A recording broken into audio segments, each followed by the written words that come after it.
Você vive sua vida normalmente, cumpre sua rotina, enfrenta seus desafios, sonha com o amanhã.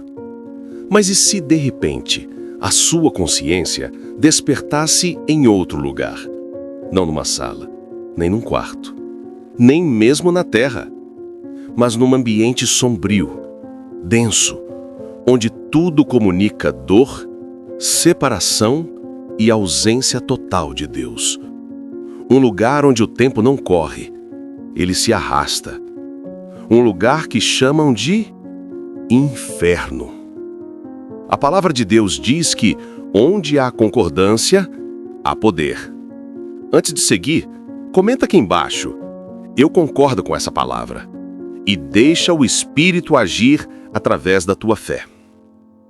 A imagem do inferno como um fogo eterno onde almas gritam sem cessar por bilhões de anos é talvez uma das mais aterrorizantes da história humana. Mas será que é realmente isso que a palavra de Deus ensina? Ou será que essa visão foi distorcida ao longo dos séculos, usada como arma de medo e controle? Vamos direto ao ponto. A palavra inferno nem aparece nas escrituras originais. O que existe no hebraico antigo é o termo Sheol, um conceito muito mais neutro do que o imaginário popular vende. Sheol era simplesmente o lugar dos mortos, a cova, o fim físico de todos, justos e injustos. E no Novo Testamento, o termo grego Hades carrega esse mesmo sentido, um estado de espera, não um lugar de tortura.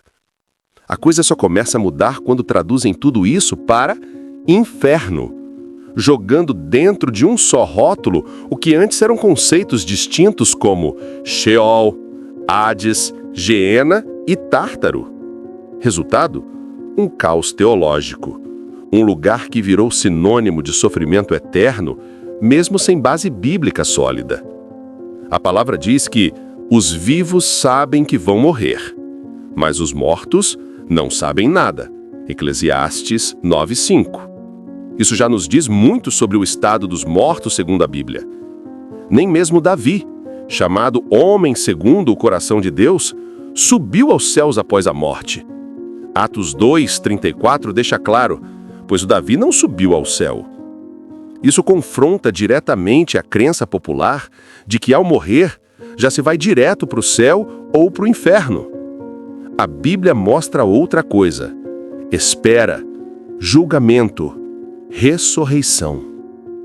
Então será que o inferno, como conhecemos, é só uma invenção teológica? Ou existe um julgamento verdadeiro e justo no final de tudo, mas que não segue a lógica humana de tortura eterna? Nos próximos blocos, vamos mergulhar fundo nisso. E você vai ver que a verdade liberta até quando fala de condenação. A raiz do medo eterno está num erro de tradução. Quando Jesus falava de condenação, ele usava o termo Geena, um lugar real, um vale fora de Jerusalém chamado Rinom, um lixão onde o fogo não se apagava, pois cadáveres e lixo eram incinerados dia e noite. Era um símbolo, um aviso gráfico, mas nunca um GPS do pós-vida. Quando ele dizia, onde o fogo nunca se apaga e o verme não morre, falava da consequência irreversível da rejeição a Deus. Aquilo não era uma aula de geografia espiritual, era uma metáfora poderosa, um ensino visual. E é aqui que entra um ponto central. Jesus falava em parábolas. E parábolas não são mapas, são espelhos. Apontam verdades maiores usando imagens conhecidas. Então, quando o rico clama por água no Hades, enquanto Lázaro descansa no seio de Abraão, Lucas 16, não é uma tour do além, é um alerta. Há uma justiça divina que virá. Uma inversão completa entre o que o mundo valoriza e o que Deus valoriza. Apocalipse 20 talvez seja o texto mais claro sobre o que realmente acontece depois da morte. Ele não diz que os mortos vão direto para o inferno. Pelo contrário, o mar entregou os mortos que nele estavam. A morte e o mundo dos mortos entregaram seus mortos. Todos foram julgados de acordo com o que tinham feito. Apocalipse 20:13. O inferno não aparece aqui. O que aparece é julgamento. E depois disso, a segunda morte. Ou seja, não estamos falando de um lugar onde as almas estão sendo assadas vivas neste momento.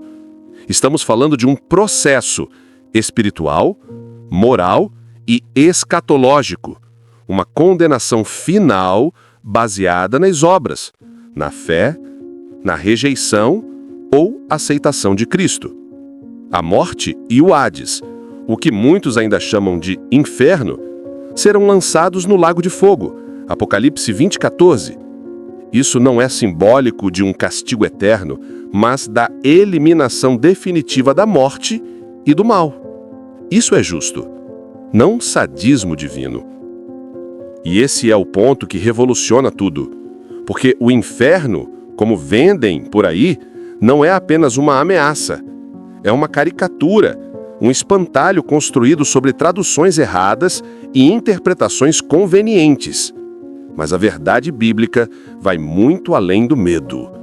Ela nos chama à responsabilidade e à esperança. O problema do inferno como prisão perpétua de almas está justamente na distorção da natureza de Deus. Como pode um Pai perfeito ser apresentado como um carcereiro eterno? Como pode o mesmo que diz "Eu os amei com amor eterno", Jeremias 31:3, ser retratado como aquele que mantém seus filhos vivos para sofrerem sem fim? A Bíblia ensina que Deus é amor, 1 João 4:8, e também justiça. Mas esses dois atributos não se anulam, eles se completam. Justiça sem amor vira crueldade. Amor sem justiça vira permissividade. O equilíbrio divino está em corrigir o mal sem perpetuar a dor. Está em destruir o pecado, não em saborear a tortura do pecador. É por isso que tantos textos falam de aniquilação e não de tortura.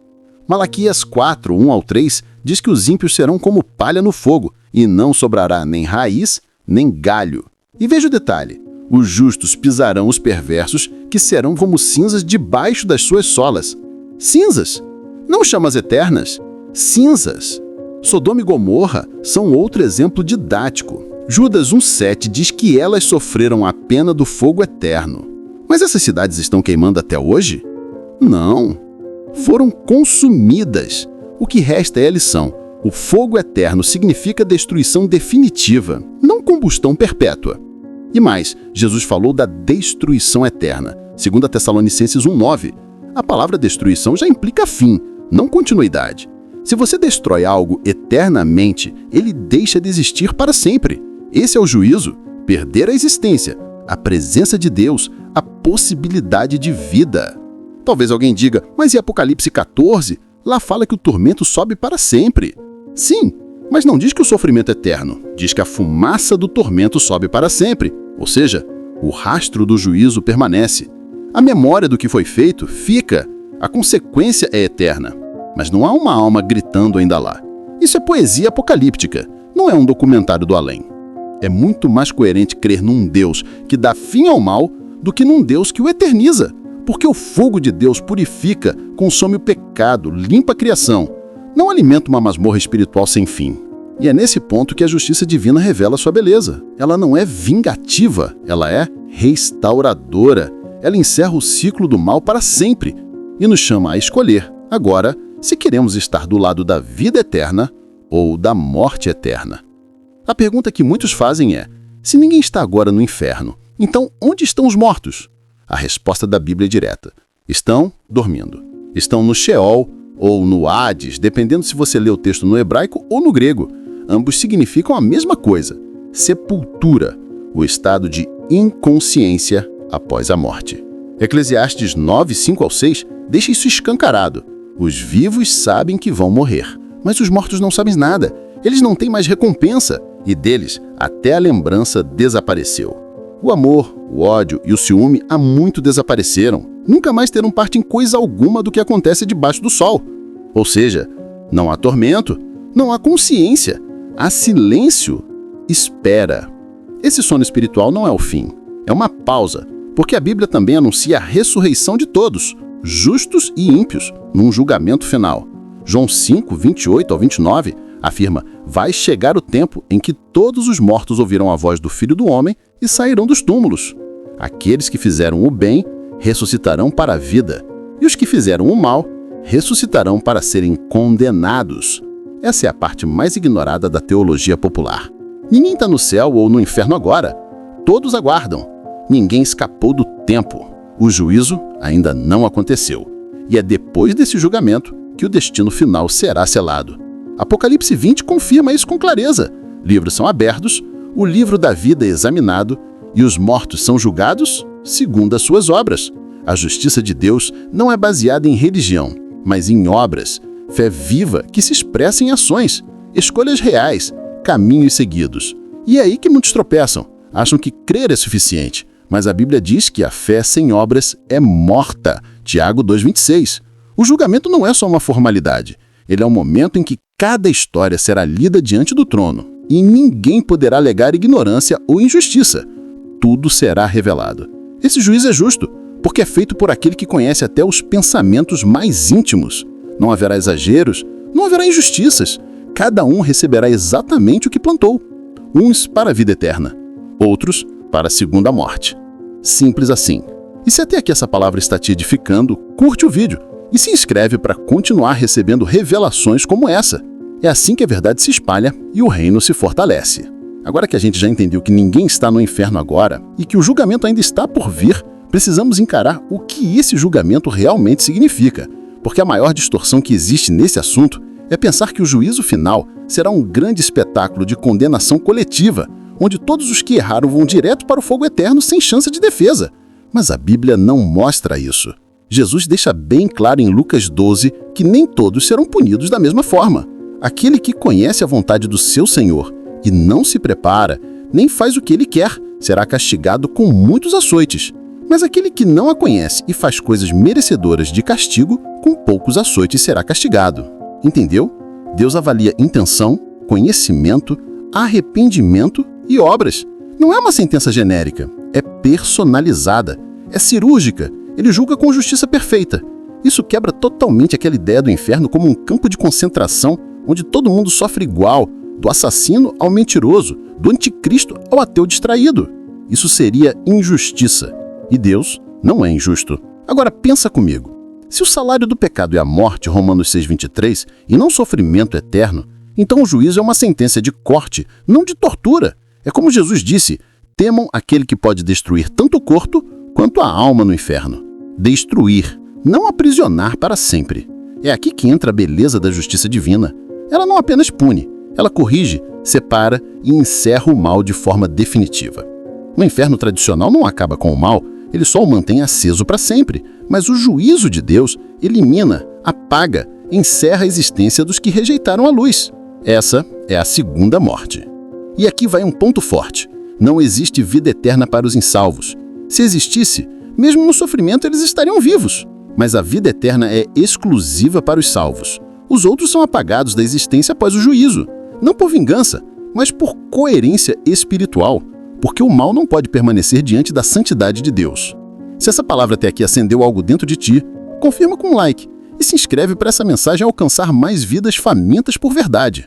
Agora é hora de encarar o bicho-papão da teologia popular, o tal do tormento eterno.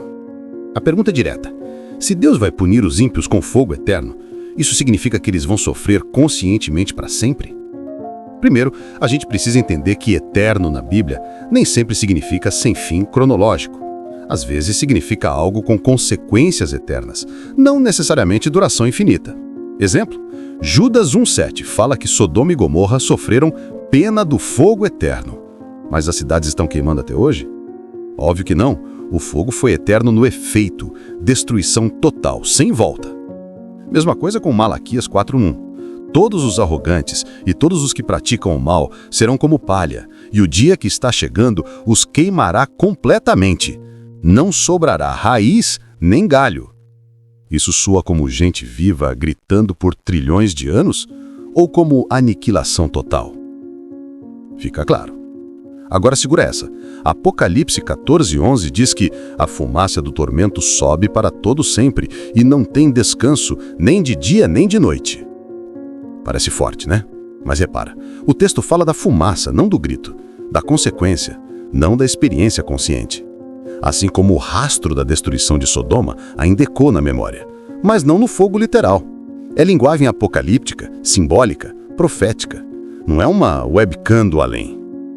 E quando Jesus usa o termo onde o verme não morre e o fogo não se apaga, em Marcos 9:48, ele está citando Isaías 66:24, uma profecia sobre cadáveres sendo consumidos fora da cidade.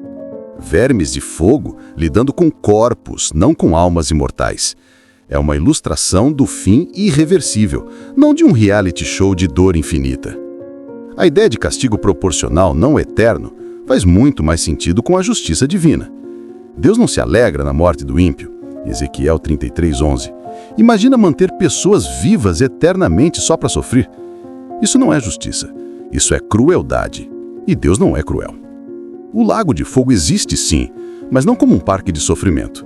Ele é o último ato da justiça divina, onde o mal, o pecado, a morte e tudo que se opôs a Deus será destruído, e com isso o universo será limpo, restaurado e finalmente em paz. Chegamos num ponto decisivo. O que realmente acontece no Lago de Fogo? A Bíblia é clara. Esse é o destino final dos que rejeitam a verdade. Mas o que muitos não percebem é que ele não é um calabouço eterno de tortura, mas sim um instrumento de aniquilação total, a segunda morte. Apocalipse 20:14 diz: Então a morte e o mundo dos mortos foram jogados no lago de fogo. Esta é a segunda morte. Olha o detalhe. Se a morte e o Hades, a sepultura, são lançados ali, isso significa que a própria morte será destruída. Não vai sobrar rastro de dor, nem do pecado, nem do juízo. O mal vai ser extinto, não conservado. E aqui entra a lógica divina. Se o ímpio continuar existindo, mesmo em sofrimento, ele terá vida eterna. Só que a vida eterna é promessa exclusiva para os salvos. João 3,16 não diz que os que não crerem sofrerão eternamente. Diz que perecerão, ou seja, deixarão de existir, morrerão, não viverão num looping de dor. Mas em Mateus 25:46, onde Jesus diz que os ímpios irão para o castigo eterno? Como já falamos, a palavra usada é kolases, que carrega o sentido de correção ou penalidade decisiva, não necessariamente tormento. Já a vida eterna dos justos, essa sim é sem fim. O contraste não está no tempo do castigo, mas no resultado final. Um grupo vive eternamente, o outro não vive mais. É como Romanos 6:23 resume: o salário do pecado é a morte. Ponto. Não um contrato de tortura. Morte. O castigo eterno é eterno, porque não tem retorno. Não é uma prisão perpétua. É a execução da justiça divina de forma definitiva. E isso, longe de parecer mais leve, na verdade é mais profundo, porque o lago de fogo não é o fim da carne, é o fim da alma, desconectada de Deus, o fim da história daqueles que decidiram permanecer longe da luz. E não haverá volta. O próprio Jesus falou disso quando disse que Deus pode destruir tanto o corpo como a alma. Mateus 10:28. Ele não disse manter, ele disse destruir. Isso é juízo. Isso é justiça. Isso é o fim. Agora que a poeira baixou e a verdade ficou exposta, fica uma certeza. A ideia do inferno eterno, como conhecemos, não tem base sólida nas escrituras originais. O que a palavra revela é um Deus justo, santo e misericordioso, que julga com retidão, mas não com crueldade, que pune o pecado, mas não perpetua o sofrimento. O inferno popular, que virou combustível de pregação e controle emocional, é fruto de traduções erradas e interpretações deturpadas. Misturaram Sheol, Hades, Geena e Tártaro numa só panela e serviram ao povo como se tudo fosse o mesmo caldeirão de chamas eternas. Mas o plano de Deus sempre foi redenção, e quando há recusa, justiça definitiva, não tortura eterna. O fogo eterno é o fogo que consome o mal até o fim. Não é um sistema de punição sádica, mas um encerramento. A Bíblia não mostra Deus mantendo vivos os ímpios para vê-los gritar. Ela mostra um Deus que limpa a criação de toda a impureza e, com isso, traz paz eterna ao universo restaurado. A punição existe, é séria, é severa, mas é proporcional. E, acima de tudo, é final. O lago de fogo não é um lugar para onde você vai se continuar pecando. Ele é o destino final para quem rejeita de forma absoluta a graça de Deus até o fim. E mesmo essa rejeição não é punida com dor infinita, mas com a morte eterna, o corte, o fim da alma. É por isso que a Bíblia repete tantas vezes: escolham a vida. Deuteronômio 30:19. Porque a vida eterna está disponível, mas ela não é imposta. E quem escolhe o caminho contrário, escolhe a separação de Deus, que no fim é o pior tipo de morte. E se essa palavra tocou o teu espírito, não guarda só para ti. Compartilha com alguém que precisa disso agora. Talvez uma pessoa esteja orando por respostas, e Deus pode usar você como canal. Multiplica essa semente. Espalha a verdade. Deixa o céu agir. Chegamos ao fim dessa jornada, e talvez você nunca mais veja o tema inferno com os mesmos olhos. E sabe de uma coisa? Ainda bem. Porque o que a Bíblia revela não é um Deus que se alimenta do sofrimento dos perdidos, mas um Deus que advertiu, amou, esperou e, por fim, julgou. Um Deus que quer salvar, mas que também vai encerrar o mal de uma vez por todas. Essa é a verdade dura e doce. A condenação final existe sim, mas ela é justa, ela é definitiva. E ela não é a imagem infernal popularizada ao longo dos séculos por medo, tradição ou manipulação. Ela é o ato final de um Deus que está restaurando o universo, eliminando tudo o que escolheu se afastar dele. A palavra nos chama a decidir, a viver com propósito, a buscar a santidade não por medo de um castigo eterno, mas por amor àquele que já nos ofereceu a vida eterna. Quem crê no Filho tem a vida. Quem rejeita não verá a vida, mas enfrentará a justiça e, depois disso, o fim. João 3:36. A segunda morte não é metáfora. Ela é o ponto final para tudo aquilo que escolheu permanecer em trevas. E o céu? O céu é o ponto de partida para quem escolheu caminhar com Cristo. Lágrimas enxugadas, dor apagada, lembranças do mal enterradas. Esse é o plano. Você não precisa viver com medo, precisa viver com fé, com consciência, com responsabilidade espiritual. A vida que você vive hoje constrói o caminho para o destino eterno. E a boa notícia é que a porta ainda está aberta. Como está escrito: hoje, se ouvirem a voz de Deus, não endureçam o coração. Hebreus 3:15. Ainda há tempo, ainda há graça, ainda há salvação. Então decide agora, vida ou morte, caminho estreito ou ilusão religiosa, palavra viva ou tradição distorcida. A escolha é tua, mas lembra, o céu responde ao que você decide hoje. E se essa sequência de revelações impactou tua vida, compartilha com quem precisa ver Deus com outros olhos. Não deixa a verdade parar em ti. Deixa ela fluir, transformar, iluminar.